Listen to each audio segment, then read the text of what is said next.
Lateef Jakande. Born Lateef Kayode Jakande in the Ekpetedo area of Lagos Island, Lagos State on July 1929. He studied at the Lagos Public School at Enowa, Lagos Island, then at Bonham Memorial Methodist School, Port Harcourt, King's College, enrolled at Ilesha Grammar School, where he edited a literary paper called The Quarterly Mirror. Jakande began a career in journalism in 1949 with a daily service and joined the Nigerian Tribune in 1953. The owner, Chief Obafemi Awolowo, appointed Jakande editor-in-chief of the Tribune in 1956. Jakande established John West Publications in 1975 after leaving Tribune and began to publish the Lagos News. He served as the first president of the Newspaper Proprietors Association of Nigeria, NPAN. Jakande ran for election as executive governor of Lagos State in 1979 on the Unity Party of Nigeria platform. His administration was effective and open and implemented the cardinal policies of his party. He introduced housing and educational programs targeting the poor, building new neighborhood primary and secondary schools, and providing free primary and secondary education. He gave poor people's children education, and many of them are now very prominent in the society today. Jakande established the Lagos State University and constructed over 30,000 housing units. After the military takeover in 1983, Jakande was charged, prosecuted, and convicted of treason and later pardoned. He served as Minister of Works under the Sani Abacha military regime. He died in Lagos on February 11, 2021. Lateef Jakande was the first civilian governor of Lagos State. Lateef Kayode Jakande, SOUQ Enlightenment. The heart of sub-Saharan Africa, where commerce meets progress. Welcome to SOUQ News, your source for business, economy, and development insight that drive nations forward.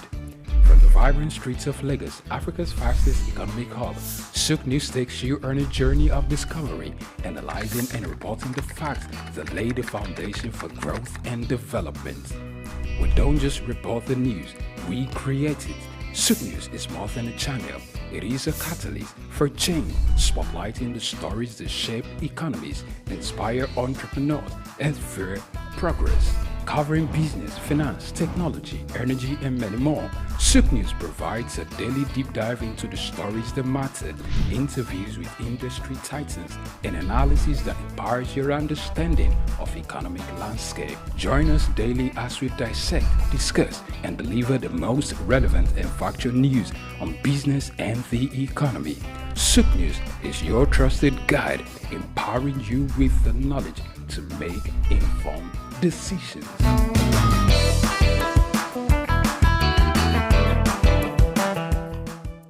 Tafawa Balewa Square, TBS. Tafawa Balewa Square was initially used as a horsing ground called Lagos Race Course. The edifice was constructed by General Yakubu Gowon in 1972 and named after Nigeria's first Prime Minister, Sir Tafawa Balewa.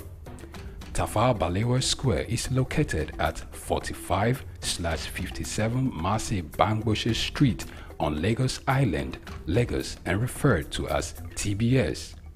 TBS is a 50,000-seater capacity venue and houses the Remembrance Arcade, the 26-story Independence House, which at a time was the country's tallest building. When Lagos served as the country's seat of government, the National Assembly Complex was within the TBS.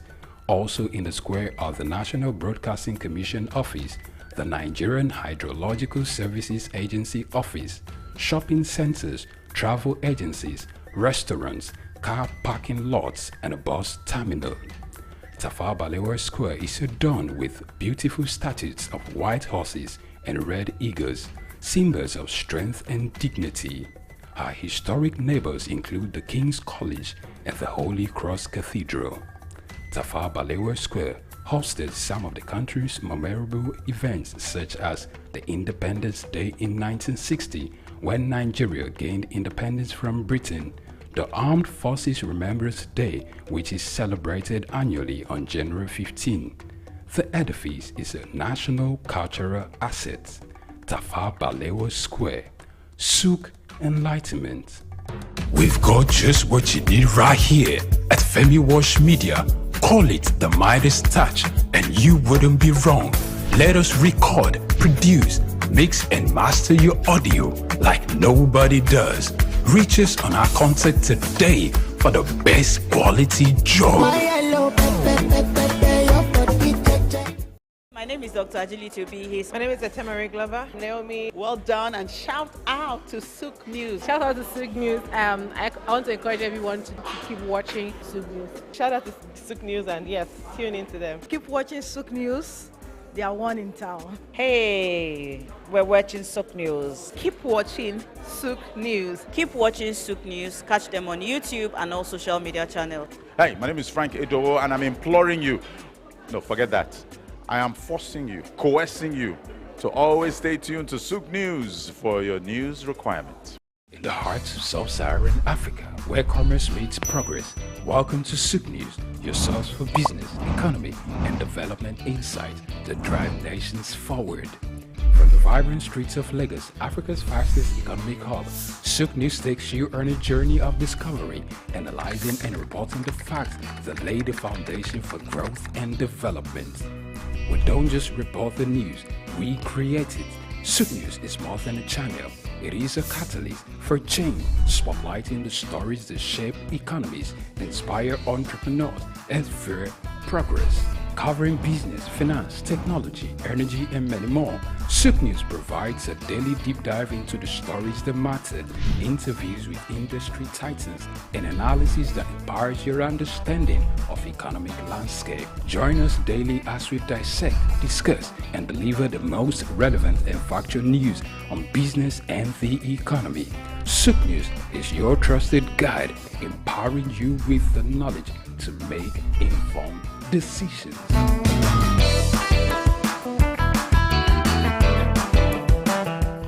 My name is Veronica Nkechi Eze. Charles Abana. My name is Professor Martins Emeje. Professor Sylvester Odion Akaine. Keep watching SOUQ News TV. The best news channel online. It's elevating, it's enlightening, it's educating. Muhammad Ali found his root in Africa. Rumble in the jungle. I swear the king is humble. Jesse Jackson, O.J. Simpson, this is black history. Andrew Young visit Africa in the late 60s. Legend, Bob Marley make the life different. Martin Luther King and Malcolm X are big names. They fought for black Americans in the old days. We need same revolution in our own ways. Michael Jackson, Janet Jackson, Mr. Jay-Z, Snoop Dogg, Dr. Dre and Eddie Murphy. American prosperity ain't complete with African poverty. It's legendary Idris Abdul Karim, and you are on to SOUQ News. You don't touch that dial. The National Theatre, Igomu, built during the military regime of Olusegun Obasanjo and finished in the time for the Second World Festival of Black Arts and Culture, FESTAC, in 1977. The theatre holds amazing treasures and memories. The artworks fill everyone with pride. The National Arts Theatre is visible from the motorway which connects Lagos Island and the mainland. The National Theatre is packed with the artworks of legendary contemporary Nigerian artists, stained glass walls by Yusuf Grillo, sculptures and murals by Lamidi Fakeye, Erabo Emopai, and many others.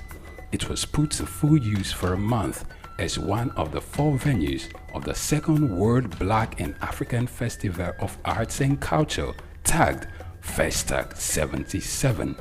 The complex hosted 16,000 participants from 56 African countries and the diaspora in an unprecedented showcase of African music, fine art, literature, drama, dance, and religion. The National Art Theatre was built and designed by Techno Expert Stroll, a Bulgarian company, mirroring the Palace of Culture and Sports in Varna, Bulgaria. Completed in 1976, the building is one of the largest and most beautiful of its kind on the African continent. It consists of a central hall with 5,000 seats, a collapsible stage that can be quickly rebuilt, a conference hall with 1,600 seats, 2 large exhibition halls, and 2 cinemas with 800 seats each. The theater complex has a dressing room for artists, a garage, offices, coffee bars, and a buffet. It has indoor TV and radio systems, as well as booths with facilities for simultaneous translation of languages and hectares of large green lawn around. The majestic structure sits in Igomu like a quiet mountain, mesmerizing visitors and passers-by. The National Theatre, SOUQ Enlightenment.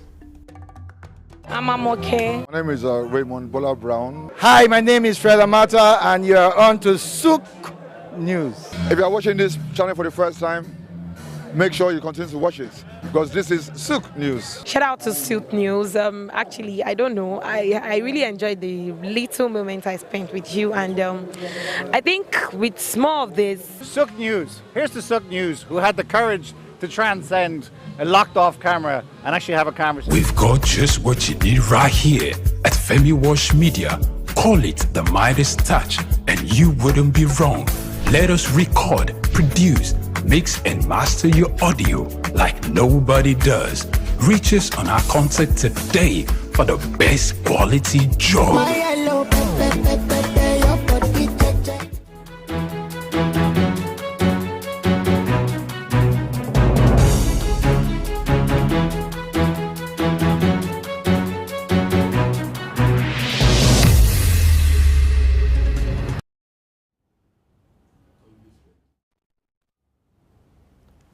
Hello and welcome to Market Insights. I am Ikenna Mba. Food, the scarcity of it, it has become a lingering problem. What are we doing about it as individuals, as an organization, as a family, as a nation? Today we'll be discussing the topic exploring opportunities in the Nigerian agro-food industry. Stay here, we're off on a short break. We'll be right back.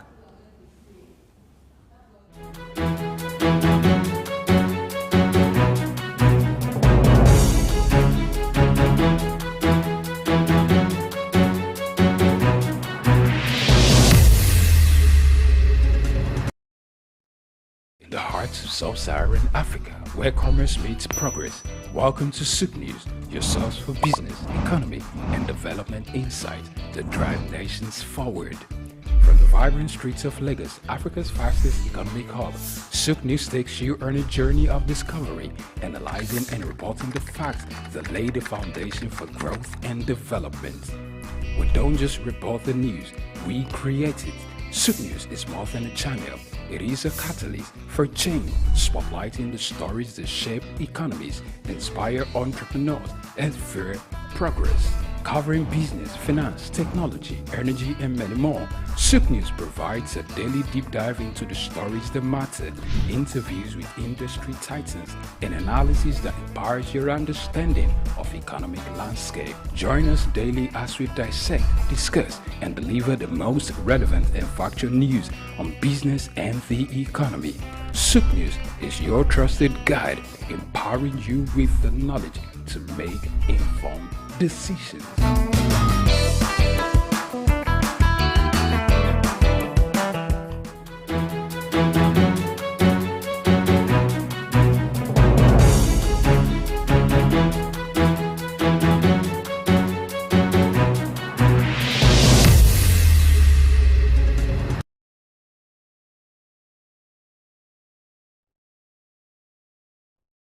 Idumota Market. Eko Idumota, once a residential neighborhood, is home to Idumota Market located on Lagos Island. It is one of the oldest and arguably one of the largest markets in West Africa.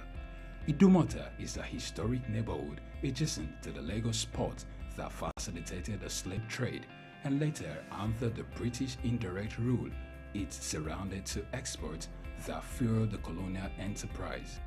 Idumota was also the location of an Armed Forces Remembrance Cenotaph called Soja Idumota, built as a monument to Nigerian soldiers who served with the West African Frontier Force. An Eyo Masquerade statue and a clock tower are also some monuments at Idumota. Idumota man.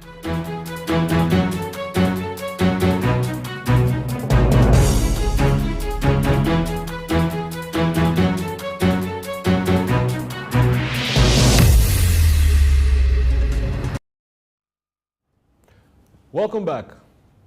Today on Market Insights, the topic is exploring opportunities in the Nigerian agro-food industry. I have a guest on the show today, Mr. Bountiful Ataku. He's the founder and MD, Alana Green Limited. He's an agripreneur with a vast knowledge and a wealth of experience in agri-tech and also the fertilizer market. And he's passionate about agricultural development in Nigeria. Mr. Ataku, welcome to the show.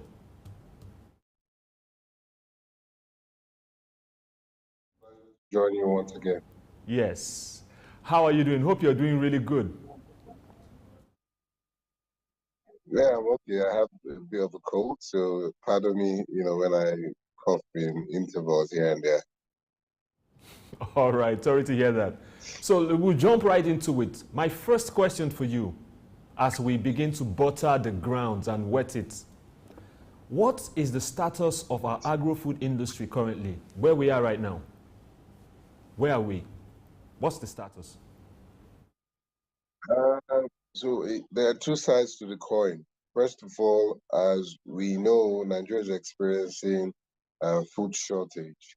That's a position I think, is also applies globally because of the wars here and there.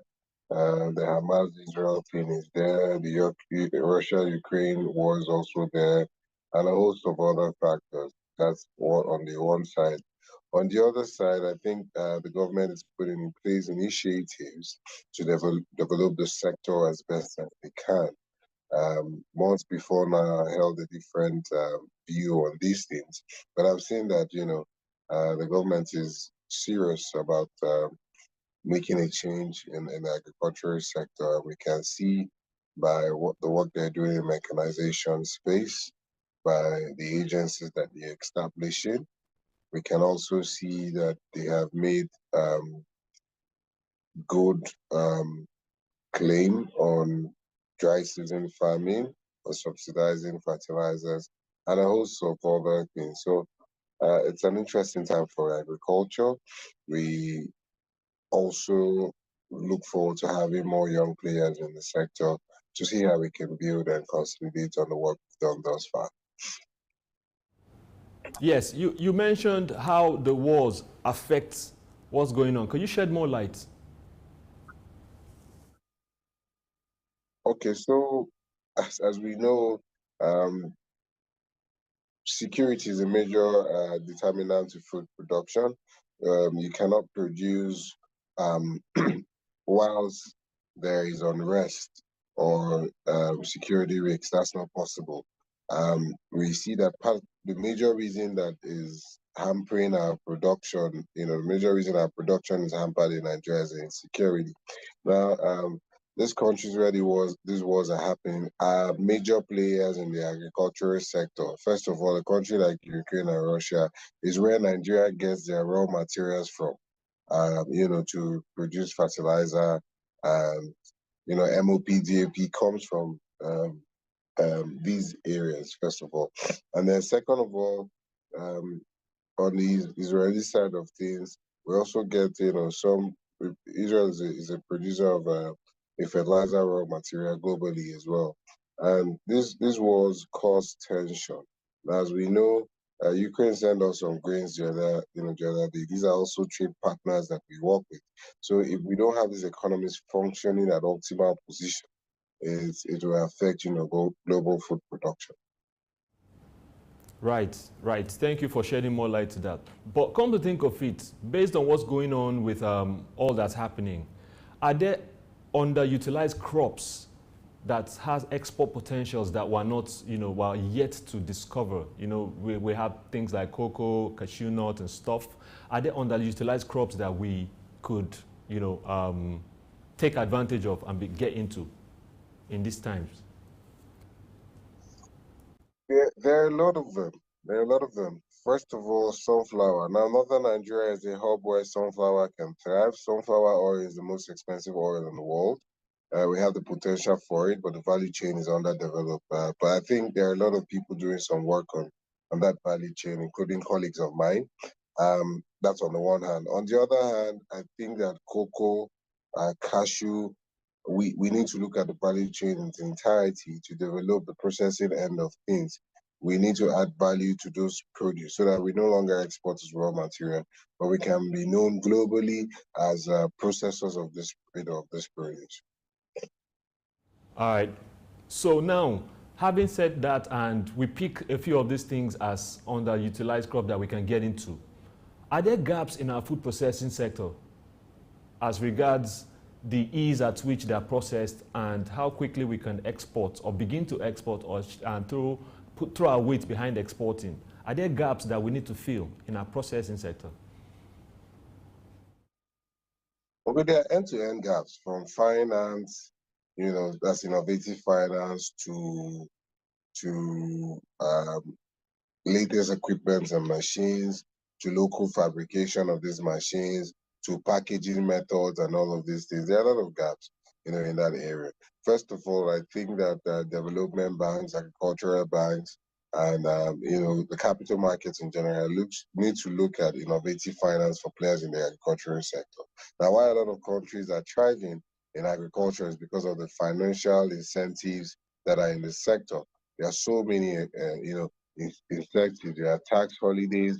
There are tax holidays. There are what have you, incentives to take funds, low interest rates, single-digit interest rates, or reduced interest rates. There are a lot of, factors that help, this sector thrive. There are also a lot of investments in research and development where universities are giving funds, to develop certain areas of their value chain. So I think we need to look at that holistically, and we need to work in that direction.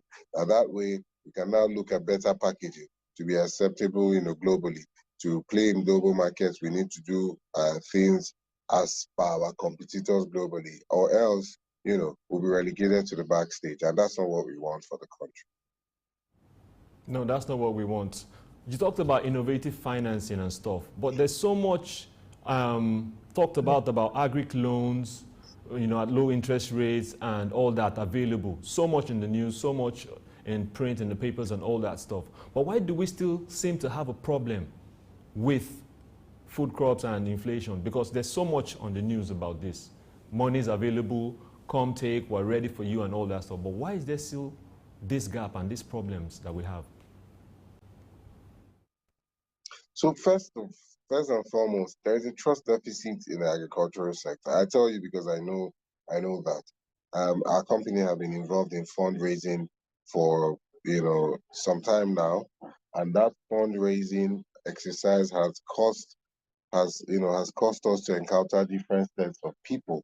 Now, in encountering different sets of people, we found people who are ready to do the job, but because of their past experiences with different organizations who have not kept their own size of the bargain, it has cost them, to say, look, we can't do this anymore. We cannot finance you guys because we've given finance to a lot of people. They've gone to buy vehicles, they've gone to buy houses, they've left the country, and it doesn't help, other younger companies or smaller businesses who are looking to get finance. Now, if businesses that are trying to raise funds do not tighten their belt to find finance that are innovative to them, finance that works well for them, finance that the interest rates is reasonable, businesses will sink. I give you an example. We have been involved in raising finance at some point in our careers as a business at Alana Green, and we took finance for 6% per month. You can imagine what that would have done to our business. But luckily we survived. We're thriving. We're still in the industry. So the trust deficit there causes these things to be almost not accessible. And with government finance, I just celebrated the government's efforts in reviving the sector. To be frank with you, with government financing, government is fond of giving people who are not actual players in the industry funds. And, this has caused a significant, downturn to our production. This has caused, salon owners, welding companies, different sorts of organizations getting agricultural finance. So I think that is the way it has posed a threat to our production. Now, what you have mentioned, you talked about the loans going to the wrong people. What can we do about that? What can we do, what can government do about such a thing? First and foremost, I think government has no business financing, or doing intervention programs. So I think I share the sentiments with the central bank. Government should give subsidized funds to banks, to deposit money banks, DMBs, give them funds.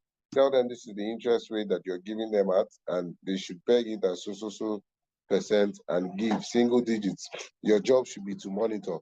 Government doesn't do well to implement these programs. We've seen it time and again, right? So that's the first step, because deposit money banks do not want to lose funds. They do not want to be indebted to the CBN. They will do their checks and their balances. Also, there should be standardized check across, the sector. What we see today is this bank has this requirement, or that bank has that requirement, and all of that. It just makes it hard, because you're able to raise from this bank with a standard requirement. You should be able to raise from the other bank that you bank with. So these are some things that we can do, to make sure that we move the sector forward. Awesome. I hope they are paying attention to this. But thank you. Let's move over to production. Now, what are the most in-demand crops that we have in Nigeria, and how can we take advantage of, to improve yield through technology of these crops? Maybe are they saturated by people that are currently playing there, or can newer people get on the bandwagon and make for availability of these crops and products? Okay, so first of all, I'd like to see that maize, paddy rice, soya bean, and sorghum, because a lot of people drink beer in Nigeria, are the basic grains that we consume a lot. Cassava also falls into one of our consumables. Well, the truth is, the market is there. We have over 84 million hectares of arable land, and we are not producing yet, what our capacity entails. We're nothing close. As a matter of fact, recent studies we've been doing at our company, Alana Green Limited, shows that the mechanization deficit is over 95%. So it means that 95% of farmers are not mechanized yet. So we have a lot of work to do, and part of the things that we're doing to develop the value chain, when I mean our company, Alana Green Limited, is small-scale mechanization. So we just launched a product called Money Day Farm, which helps small-scale farmers access hand tractors, plow their fields, plant in a mechanized way, because that would increase their yield. And when they increase their yield, they have increased earnings. From increased earnings, they will increase their capacity to farm. If we were doing 1 hectare, they will move to 2 hectares and then 3 hectares. So that will help move them from subsistence growers into sustainable farmers, right? So I think that technology is the way to go. We need to apply more equipment for technology. We need to focus more on creating digital access to market, so that products can move from farm gate to export. And when I mean that, of course, clean package and all that, but more value can come to the farm gate. So I think companies should look past being middlemen in the space and see what is the actual value that we as businesses can provide to farmers. That way, when you provide that value, the farmers benefit, you in turn will be far more profitable. So I think we need to infuse technology in all that we're doing as it concerns production. Yes, I agree with you totally, to infuse technology. Also now, innovation-wise in packaging, how do we leverage that?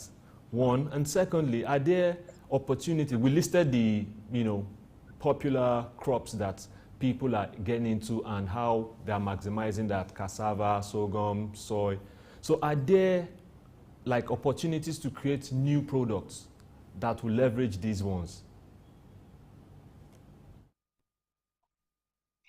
There are a lot of opportunities in processing. I tell you, say for example, I know off the top of my head, I know of just one company that does soya milk, and that's Vital Milk.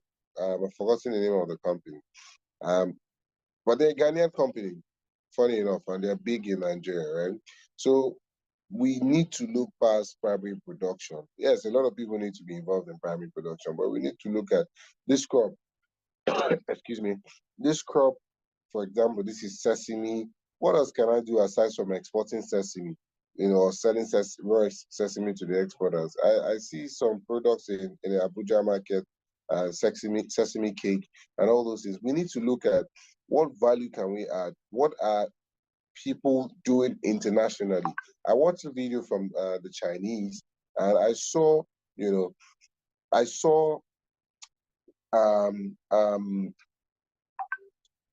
where the Chinese were doing cassava, and the cassava was it was like a pizza or a wrap, something of that nature, and it was so good, good looking and all that. And I'm like, all our lives that we've experienced cassava in Nigeria, I've never seen something like this. So we need to invest in research, look at what the global consumption of these things are, in what forms are they consuming it, and then we can follow suit.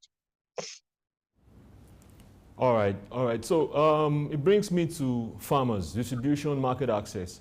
How can smallholder farmers, right, in Nigeria be better integrated into the food supply chain? I know food supply chain has to do with how the products get from the farms to the markets to the people eventually. So how does the smallholder farmer get into that mix? And how easy is it for him?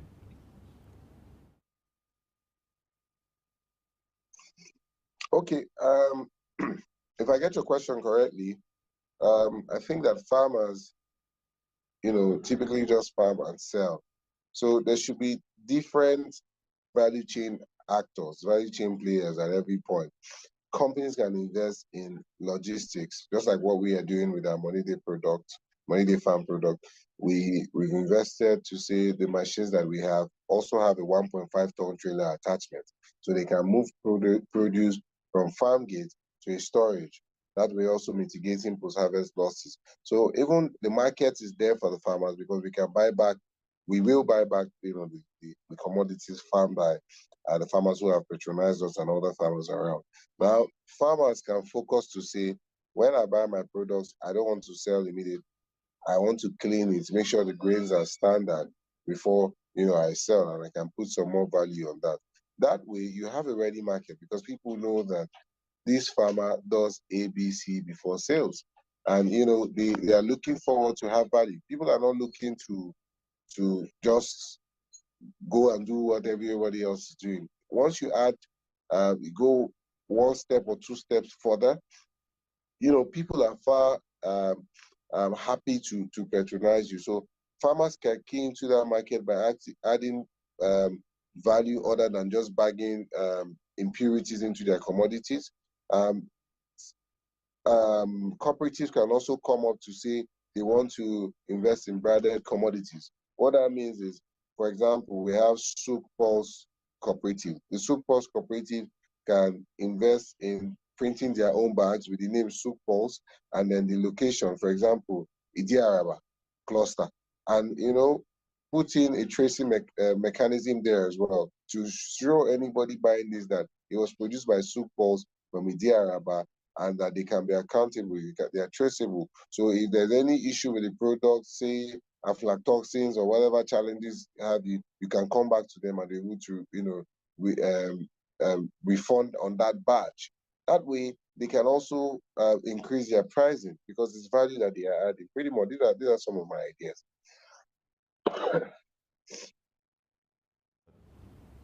So, are there opportunities to expand exports of Nigerian food products?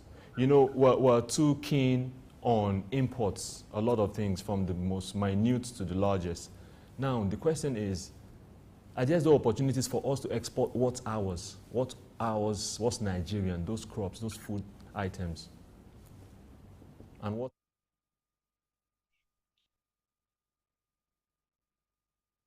So first of all, we need to earn foreign exchange. We've seen the deepening of the Naira. Well, recently it's been recovering, but we've seen the challenges that Naira has faced.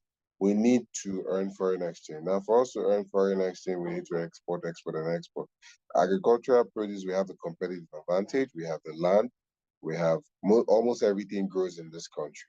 So we need to focus on it. We also have fantastic players in the industry who are doing a lot of work in the vegetable space. I think that's one market as well that we can drive the numbers. So the opportunities for exports are limitless. To start with, we haven't even scratched the surface. And I say that, with good intentions. We haven't scratched the surface. Our export ratings and numbers are so low, we can do a lot more.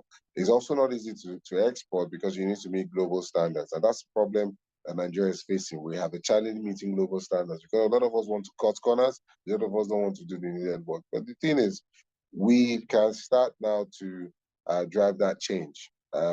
More sensitization on standards for packaging as it concerns exports need to be done. A lot of people need to start reaching out to their foreign counterparts to really understand how they go about their own exports and what is expected, what kind of packaging they want and all those things, and work towards it. By the time you work from market to production, it'll be easier to export. Yes. Great. You talked about the vegetable space. Now that's quite dire because I'm thinking, how is it kept from spoiling, from expiring? Because vegetables don't keep for long. How do you think they manage this? Because if you're talking exports, then there must be ways to keep it preserved. There's storage facilities for vegetables, number one, and there are different kinds of crates that they use to store vegetables. And you see, the thing about innovation is every morning something new, someone is working on something new, and it just helps better the work that we're doing, in the space. I tell you, I've seen tomato that, it's been harvested for over 3 to 4 weeks, and, it looks almost perfect, like as if it were harvested today. This is, done through hydroponics farming or, excuse me, or soilless farming. There are a lot of companies doing a lot in that space. So I have my knowledge on vegetable is limited to how they produce. I have no expertise on how their storage really works, but I know that they have different crates, that has been introduced to the market that preserves their commodities well, their produce well. They also, some of them, does air freight, for export, which is a shorter term travel time, right? It takes about 2 days to land to the destination that it needs to get to, pretty much. So I know that there are a lot of work going on in that space. In fact, the vegetable space is almost the fastest developing value chain in the entire agricultural sector. And I can say that, with boldness, because every morning, every night, they're developing something new and things are moving in the right direction in that value chain. I didn't want to cut you short. You talked about having the tomatoes and vegetables preserved even 4 or 5 days after they've been harvested and they look fresh. That's one fear that the people have. Are these genetically, modified are they not dangerous? Because I know at a point, there was a time people talked about how that is an issue and how it's affecting the health of the people. You know, it's causing cancer and all that stuff. Is this not what's happening in the vegetable space? There's a keen worry about that. No, GMOs is a different ball game, you know, from what we're discussing. Um, hydroponics is, you know, the absence of soil, growing crops in the air. Aquaponics, growing crops in the water and all those things. It has nothing to do with GMO. GMOs is from the seed modification. From the seed, it was doctored in a laboratory and all of that. These are actual vegetable seeds that were produced, right, under the normal standards. And then the pattern of growing them differs. Are there not, you know, chemicals that are being applied to these products to keep them for as long as they're being kept for, to increase their shelf life, which is causing people to fall sick and causing cancer and all that stuff? No, they have only been an improved. They have only been an improved. It's just like there used to be B2. Am I right? When I was young, there used to be B2. From B2, they got into Peugeots, 504, and all of that. From there into Golf. Today, there are Aston Martins, newest models. Today, there are Lamborghinis, Ferraris. There's Tesla today, right? So that's what the sector is evolving into. Seeds are evolving. People are saying, so this seed I planted, it rotting too early. What is the tweak that we can do? And the tweak would be that, okay, you planted male and female. How about you do just female, or the crossing and all of that? These are the things that are happening. It's not that they are made in the lab. That's different. These are open field productions or maybe controlled environment productions, but done with actual timing, actual time. Sometimes we also tweak the maturity period as well and all those things. So it was not done in a laboratory. I tell you, it was done in, you know, field proper standards. That was good to hear. Thankful for that. Okay, so still on market access and stuff. How can e-commerce and digital marketing be used to, you know, reach new customers? I'm talking to farmers now. Are there ways that they can utilize that for quicker turnover and faster increase of profits? Yes, a lot of investments need to be made. Also, the digital communications minister is doing some work on that. Now, like it or not, the world is going digital. And if you don't digitize, the world will leave you behind. Now, I think companies should focus on building platforms rather than applications or websites. You know, platforms are USSD can fly for the same function. Applications can fly for the same function. If you have access to a website, it can function.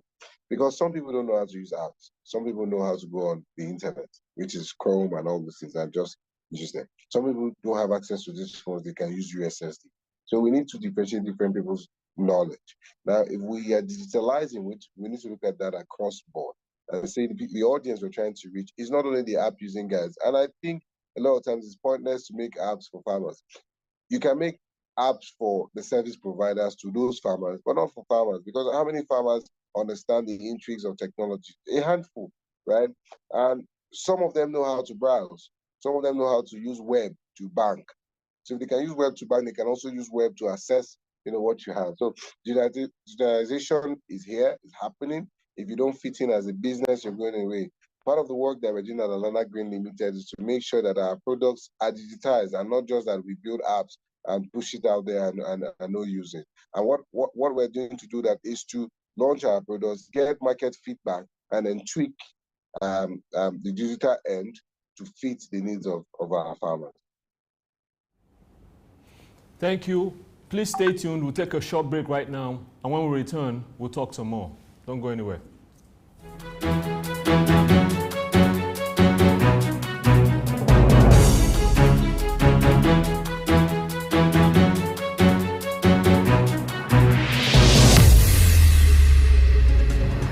My name is Ron Gankechi Eze. Charles Abana. My name is Professor Martins Emeje. Professor Sylvester Odion Akaine. Keep watching SOUQ News TV. the best news channel online. It's elevating, it's enlightening, it's educating. Muhammad Ali found his root in Africa. Rumble in the jungle. I swear the king is humble. Jesse Jackson, O.J. Simpson, this is black history. Andrew Young visit Africa in the late 60s. Legend, Bob Marley make the life different. Martin Luther King and Malcolm X are big names. They fought for black Americans in the old days. We need same revolution in our own ways. Michael Jackson, Janet Jackson, Mr. Jay-Z, Snoop Dogg, Dr. Dre and Eddie Murphy. American. My name is Ron Gankechi Eze. Charles Abana. My name is Professor Martins Emeje. Professor. The heart of sub-Saharan Africa, where commerce meets progress. Welcome to SOUQ News, your source for business, economy, and development insight that drive nations forward. From the vibrant streets of Lagos, Africa's fastest economic hub, SOUQ News takes you on a journey of discovery, analyzing and reporting the facts that lay the foundation for growth and development. We don't just report the news, we create it. SOUQ News is more than a channel. It is a catalyst for change, spotlighting the stories that shape economies, inspire entrepreneurs, and fuel progress. Covering business, finance, technology, energy, and many more, SOUQ News provides a daily deep dive into the stories that matter, interviews with industry titans, and analysis that empowers your understanding of economic landscape. Join us daily as we dissect, discuss, and deliver the most relevant and factual news on business and the economy. SOUQ News is your trusted guide, empowering you with the knowledge to make informed decisions.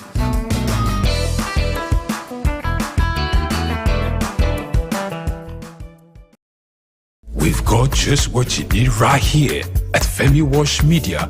Call it the Midas Touch, and you wouldn't be wrong. Let us record, produce, mix, and master your audio like nobody does.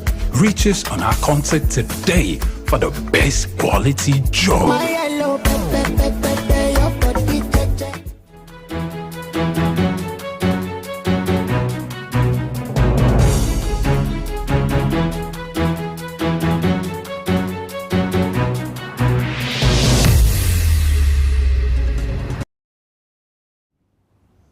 Welcome back. It's still Market Insights, and we're talking to Bountiful Ataku, the CEO, founder of Alana Green Farms, and agri-tech enthusiast. So I wanted you to wrap your thoughts on what we're talking about. Farmers, you said something about farmers not being, many of them not being able to, make use of apps and to use that to reach customers. Could you also shed more light on that as you wrap? I would want to also ask you, what is Alana Green, right? What are you doing in that regards to use digitization to reach the farmers, help them, that will make them get to the point where they want to subscribe? What are you doing as an agripreneur with Alana Farms? Okay, so I just mentioned about our product, the Money Day Farm, the Money Day Farm product. Money Day Farm is farmers having access to tractors irrespective of their land size. So typically what we've seen is that farmers need to merge into 50 to 100 to be able to call one tractor to work for them, because tractors need contiguous land for the companies, the service providers to be profitable. Where we've developed small scale mechanization to say when you have 1 hectare of land, whether your neighbor is involved in or interested in mechanization or not, you should be able to have access to mechanization. And we have prepared this product in a way where you can do your land clearing, you can do your land preparation, land preparation, not land clearing, land preparation, which is plowing, harrowing, and weeding of the field. You can also do your planting. The planting will enable, you have better spacing, which means your yield will be increased. That way, the cost is also reduced further than what you should have paid for labor costs, and far more reduced, for what you should have paid for tractors. More reduced than labor costs, more reduced than tractors. So it's a win for farmers. And after the planting season, you can employ the services of our logistics to, move out your product from farm gates to your storage facility. So we've just done that product. We're going live in Bauchi by next month.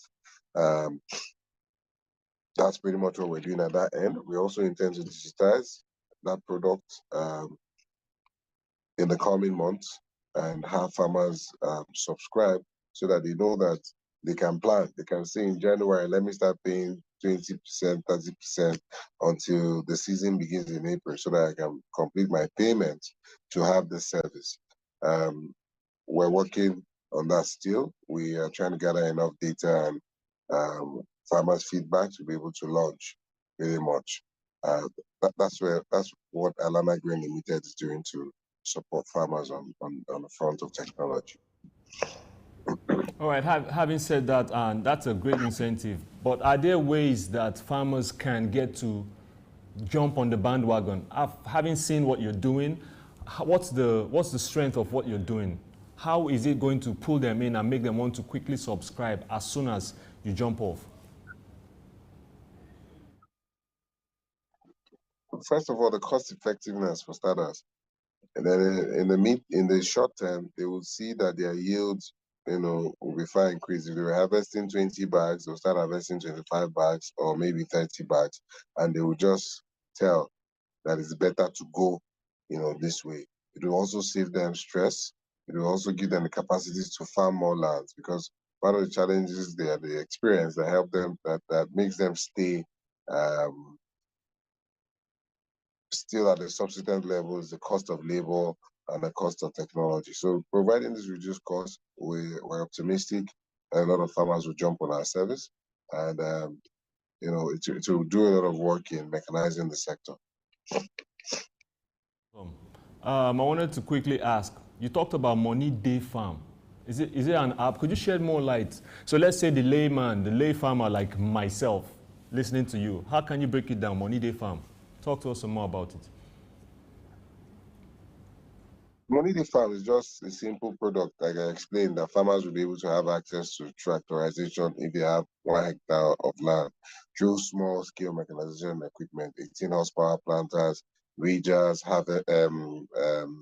rotary cultivators, all those things that I just spoke about the product.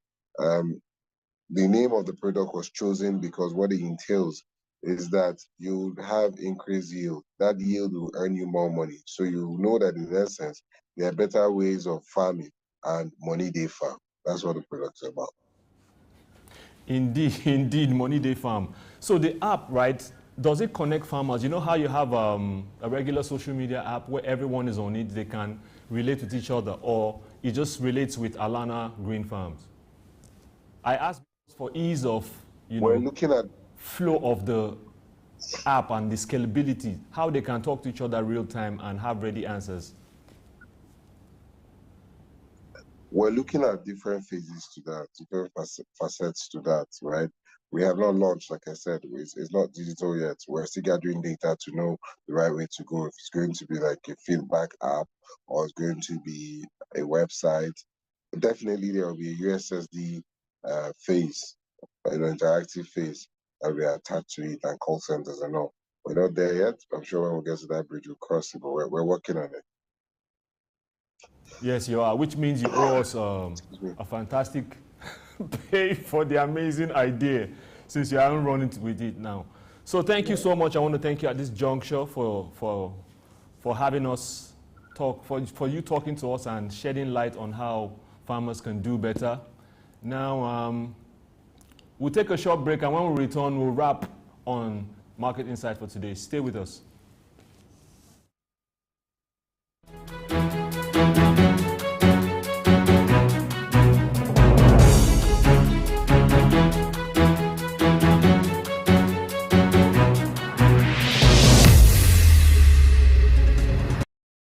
I'm okay. My name is Raymond Bola Brown. Hi, my name is Fred Amata, and you're on to SOUQ News. If you are watching this channel for the first time, make sure you continue to watch it, because this is SOUQ News. Shout out to SOUQ News. Actually, I don't know. I really enjoyed the little moment I spent with you, and I think with more of this. SOUQ News. Here's the SOUQ News, who had the courage to transcend a locked off camera and actually have a conversation with a human being. It's a pleasure, SOUQ News. Thank you very much.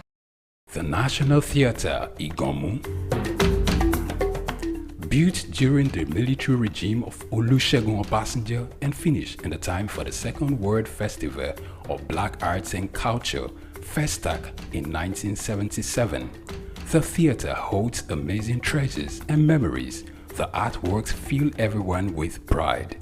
The National Arts Theatre is visible from the motorway which connects Lagos Island and the mainland. The National Theatre is packed with the artworks of a legendary contemporary Nigerian artist, stained glass walls by Yusuf Grillo, sculptures and murals by Lamidi Fakeye, Erabo Emopai, and many others. It was put to full use for a month as one of the 4 venues of the Second World Black and African Festival of Arts and Culture, tagged SOUQ 77. The complex hosted 16,000 participants from 56 African countries and the diaspora in an unprecedented showcase of African music, fine art, literature, drama, dance, and religion. The National Art Theatre was built and designed by Techno Expert Stroll, a Bulgarian company mirroring the Palace of Culture and Sports in Varna, Bulgaria. Completed in 1976, the building is one of the largest and most beautiful of its kind on the African continent. It consists of a central hall with 5,000 seats, a collapsible stage that can be quickly rebuilt, a conference hall with 1,600 seats, 2 large exhibition halls, and 2 cinemas with 800 seats each.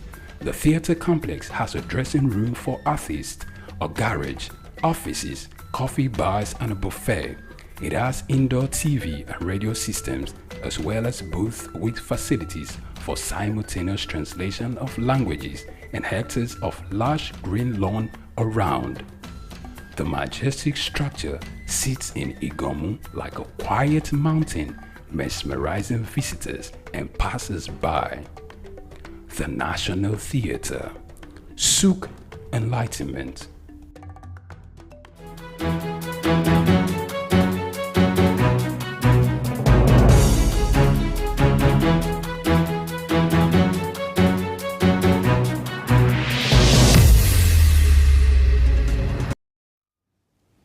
Welcome back.